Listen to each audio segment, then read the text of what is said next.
எனக்கு செவி கொடுக்கிறவங்களுக்கு நான் சொல்லுகிறேன், சத்துருக்களை சிநேகியுங்கள், பகைக்கிறவர்களுக்கு நன்மை செய்யுங்கள், சபிக்கிறவர்களை ஆசீர்வதியுங்கள், நிந்திக்கிறவர்களுக்காக ஜெபம் பண்ணுங்கள்.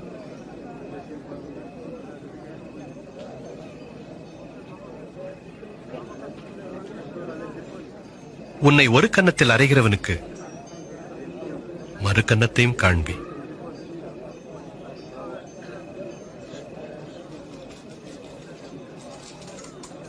உன் அங்கியை எடுத்துக் கொள்ளுகிறவனுக்கு உன் வஸ்திரத்தையும் எடுத்துக்கொள்ள தடை பண்ணாதே. உன்னிடத்தில் கேட்கிற எவனுக்கும் கொடு. உன்னுடையதை எடுத்துக் கொள்ளுகிறவனிடத்தில் அதை திரும்ப கேளாதே. நீங்கள் பிறரிடத்தில் எதிர்பார்ப்பதை மற்றவர்களுக்கும் செய்யுங்கள்.